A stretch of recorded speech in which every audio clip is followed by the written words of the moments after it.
আসসালামু আলাইকুম। উপদেষ্টা পরিষদে 4টি অধ্যাদেশ ও এনডিসি 3 অনুমোদন। ভোরে ভূমিকম্পে কাঁপল ভোলা, এবং সবশেষে থাকছে বিক্ষোভে উত্তাল ইরান, সহিংসতা ও সংঘর্ষ, প্রায় সম্পূর্ণ ইন্টারনেট বন্ধ। দর্শক দেখছিলেন সংবাদ শিরোনাম, এবার বিস্তারিত। উপদেষ্টা পরিষদের 4টি অধ্যাদেশ ও এনডিসি 3 অনুমোদন। উপদেষ্টা পরিষদে বৈঠকে প্রধান উপদেষ্টা অধ্যাপক মোহাম্মদ ইউনিসের সভাপতিত্বে 4টি অধ্যাদেশের খসড়া ও সংশোধন অনুমোদন দেওয়া হয়েছে। এর মধ্যে রয়েছে ব্যক্তিগত উপাত্ত সুরক্ষা সংশোধন অধ্যাদেশ 2026, আন্তর্জাতিক প্রযুক্তি প্রতিষ্ঠানের উদ্বেগ বিবেচনা করে ডেটা লোকালাইজেশন বিধানে পরিবর্তন আনা হয়েছে। কেবল ক্রিটিক্যাল ইনফরমেশন ইনফ্রাস্ট্রাকচারের ক্ষেত্রে দেশে ডেটা সংরক্ষণ বাধ্যতামূলক হবে। সাধারণ ব্যক্তিগত উপাত্ত সংরক্ষণের ক্ষেত্রে শিথিলতা থাকবে এবং কোম্পানির জন্য কারাদণ্ডের পরিবর্তে অর্থদণ্ডের বিধান রাখা হয়েছে। এটা বিদেশি বিনিয়োগ ও ক্লাউড ভিত্তিক সেবায় ইতিবাচক প্রভাব আশা করা হচ্ছে। বাংলাদেশ শিল্পকলা একাডেমি সংশোধন অধ্যাদেশ 2026, একাডেমির বিভাগ সংখ্যা 9টি করা হয়েছে। থিয়েটার, চলচ্চিত্র, আলোকছবি, নৃত্য ও পারফরমেন্স আর্ট, সঙ্গীত, চারুকলা, গবেষণা ও প্রকাশনা, নিউ মিডিয়া এবং কালচারাল ব্র্যান্ডিং ও উৎসব। বোর্ডে প্রান্তিক জনগোষ্ঠীর প্রতিনিধিত্ব নিশ্চিত করা হয়েছে, যা সাংস্কৃতিক বৈচিত্র্য ও অন্তর্ভুক্তি বাড়াবে। বাংলাদেশ বনজ শিল্প উন্নয়ন কর্পোরেশন অধ্যাদেশ 2026, 1959 সালের ফরেস্ট ইন্ডাস্ট্রি ডেভেলপমেন্ট কর্পোরেশন অর্ডিন্যান্সকে যুগোপযোগী করা হয়েছে। পরিবেশ সংরক্ষণ নিশ্চিত রেখে বনজ সম্পদের টেকসই ব্যবহার, পণ্য বৈচিত্র্য, শোরুম স্থাপন ও যৌথ উদ্যোগের সুযোগ রাখা হয়েছে। গত অর্থ বছরে কর্পোরেশন করপূর্ব মুনাফা 53 কোটি টাকা অর্জন করেছে এবং রাবার শিল্পে প্রথমবারের মতো 6 কোটি টাকা লাভ হয়েছে। সুপ্রিম কোর্ট সচিবালয় সংশোধন অধ্যাদেশ 2026 খসড়া ও নীতিগত অনুমোদন দেওয়া হয়েছে। এছাড়া পরিবেশ, বন ও জলবায়ু পরিবর্তন মন্ত্রণালয়ে প্রণীত hard nationally determined contribution NDC 3 ভূতপেক্ষ অনুমোদিত হয়েছে। 2022 সালে বাংলাদেশে গ্রিনহাউস গ্যাস নির্গমন ছিল 202.04 million ton carbon die oxide সমতুল্য, যা 2035 সালে 418.40 মিলিয়ন টন পৌঁছাতে পারে। এনডিসি 3 অনুযায়ী 84.97 মিলিয়ন টন নিঃসরণ হ্রাস লক্ষ্য নির্ধারণ করা হয়েছে। এর মধ্যে নিজস্ব সক্ষমতায় 26.74 মিলিয়ন টন এবং আন্তর্জাতিক সহায়তায় আরও 58.23 মিলিয়ন টন হ্রাসের পরিকল্পনা রয়েছে। বৈঠকে প্রধান উপদেষ্টা প্রেস সচিব শফিকুল আলম, বিশেষ সহকারী অধ্যাপক ডক্টর সাইদুর রহমান ও উপপ্রেস সচিব আবুল কালাম আজাদ মজুমদার উপস্থিত ছিলেন। ভোলার মনপুরা উপজেলায় ভোরের দিকে ভূমিকম্পের কম্পন অনুভূত হয়েছে।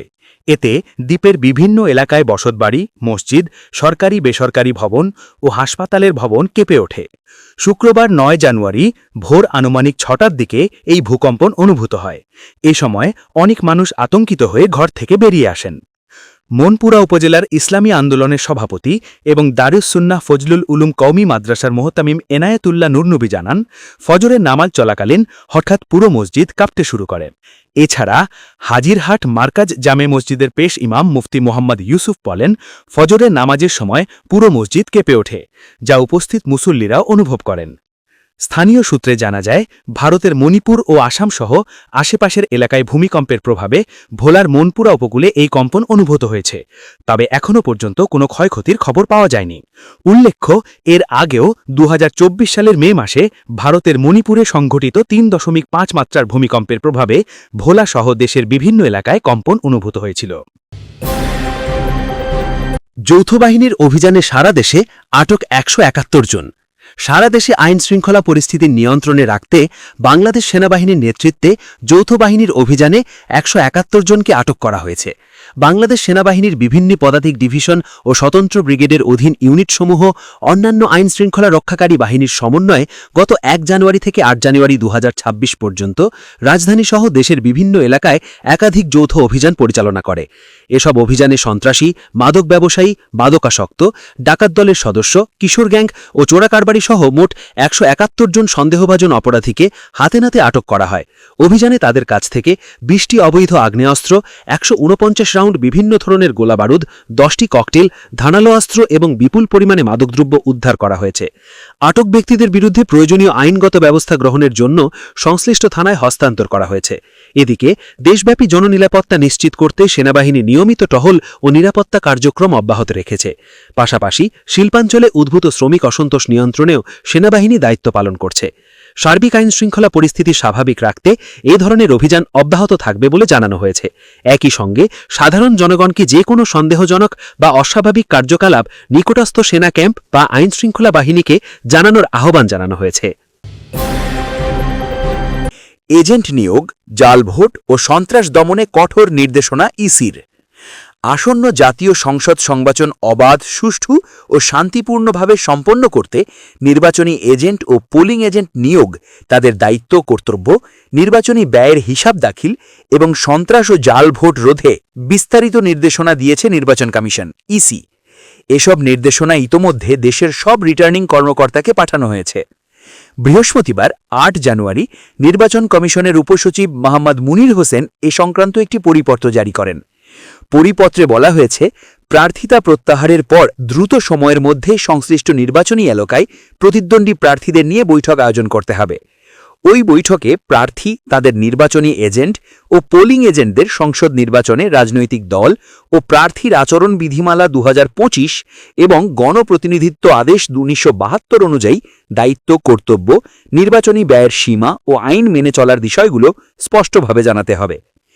এজেন্ট নিয়োগ প্রসঙ্গে নির্দেশনায় বলা হয়েছে, গণপ্রতিনিধিত্ব আদেশ অনুযায়ী প্রার্থী নিজ নির্বাচনী এলাকার যোগ্য ভোটারকে নির্বাচনী এজেন্ট হিসেবে নিয়োগ করতে পারবেন। এর জন্য রিটার্নিং কর্মকর্তার কাছে লিখিত নোটিশ দিতে হবে। প্রয়োজনে এজেন্ট পরিবর্তন বা বাতিলও করা যাবে। কোনো প্রার্থী এজেন্ট নিয়োগ না করলে তিনি নিজেই নির্বাচনী এজেন্ট হিসেবে বিবেচিত হবেন। প্রতিটি ভোট কক্ষের জন্য একজন করে পোলিং এজেন্ট নিয়োগের সুযোগ থাকবে। ভোট গ্রহণ শুরুর আগে পোলিং এজেন্টদের অবশ্যই প্রিসাইডিং কর্মকর্তার কাছে নিয়োগপত্র প্রদর্শন করতে হবে। পাশাপাশি পোস্টাল ব্যালট গণনার সময়ও প্রার্থী বা তার এজেন্ট উপস্থিত থাকতে পারবেন। নির্দেশনায় আরও বলা হয়েছে, ভোট গ্রহণ শুরু থেকে গণনা শেষ পর্যন্ত এজেন্টদের উপস্থিতি ও ভূমিকা অত্যন্ত গুরুত্বপূর্ণ। ভোট গণনা শেষে প্রিসাইডিং কর্মকর্তা ভোটের হিসাব সংবলিত প্রত্যয়িত অনুলিপি এজেন্টদের প্রদান করবেন। কেউ সাক্ষ্য বা রসিদ দিতে অস্বীকৃতি জানালে তা লিখিতভাবে সংরক্ষণ করতে হবে। এছাড়া ফল একত্রীকরণের সময়ও প্রার্থী ও তাদের নির্বাচনী এজেন্টদের উপস্থিত থাকার সুযোগ থাকবে। নির্বাচনের স্বচ্ছতা এবং গ্রহণযোগ্যতা নিশ্চিত করতে এসব নির্দেশনা কঠোরভাবে অনুসরণের ওপর জোর দিয়েছে নির্বাচন কমিশন। বাংলাদেশের নির্বাচনে ২০০ সদস্যের পর্যবেক্ষক দল পাঠাবে ইউরোপীয় ইউনিয়ন। ইউরোপীয় পার্লামেন্টের সদস্য ও ইইউ নির্বাচন পর্যবেক্ষণ মিশনের প্রধান পর্যবেক্ষক ড আইভার্স আইজাবাস জানিয়েছেন, বাংলাদেশের আগামী জাতীয় নির্বাচন পর্যবেক্ষণে ২০০ সদস্যের একটি প্রতিনিধি দল কাজ করবে। বৃহস্পতিবার ৮ জানুয়ারি বিকেলে রাজধানীর আগারগাঁয়ে নির্বাচন কমিশন ভবনে প্রধান নির্বাচন কমিশনারের সঙ্গে বৈঠক শেষে তিনি সাংবাদিকদের এ তথ্য জানান।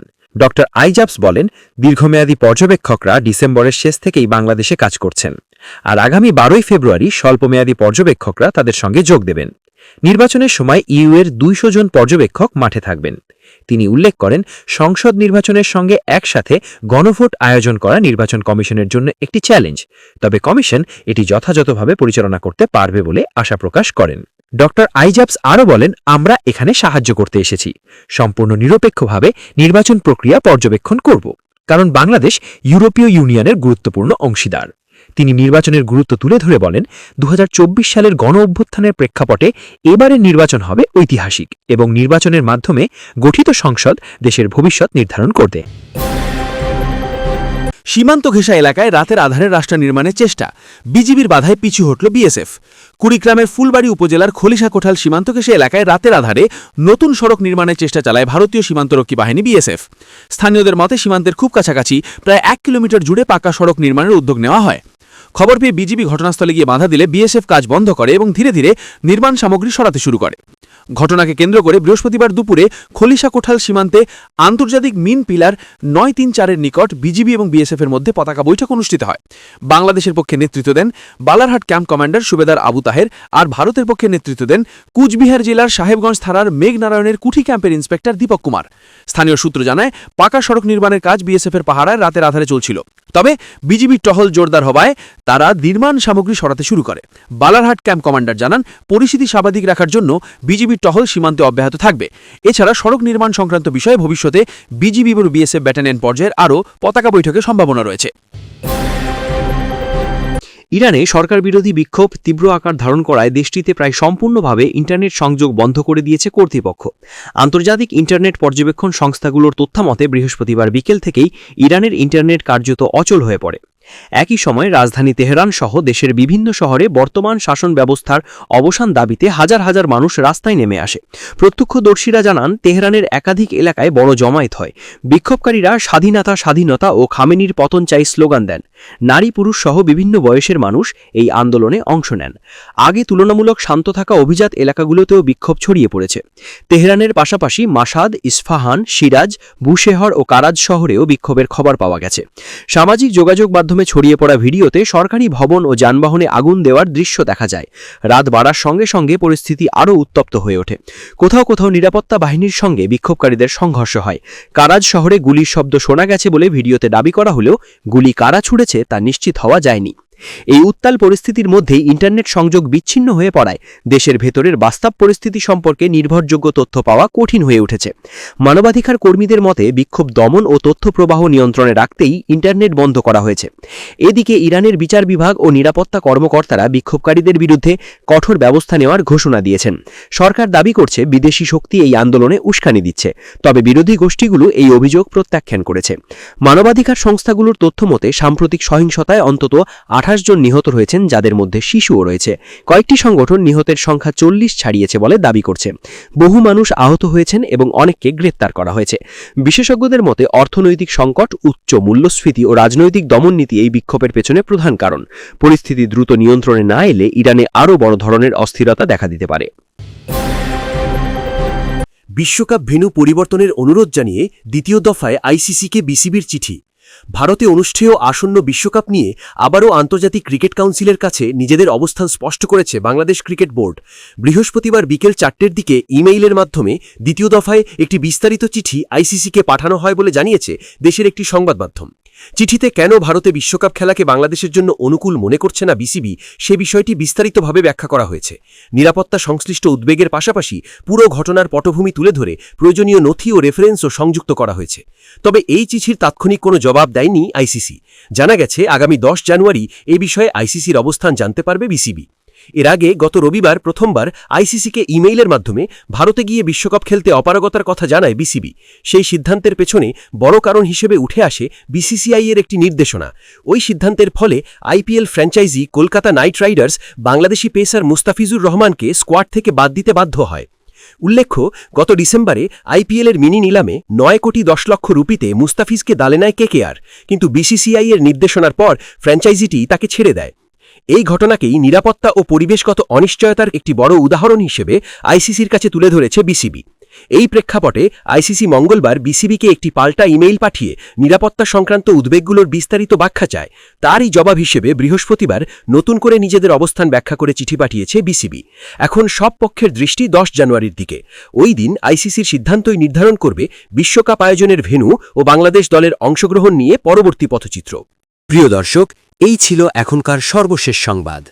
প্রতি মুহূর্তের আপডেট খবর পেতে চ্যানেলটি সাবস্ক্রাইব করে পাশে থাকুন। আল্লাহ হাফেজ।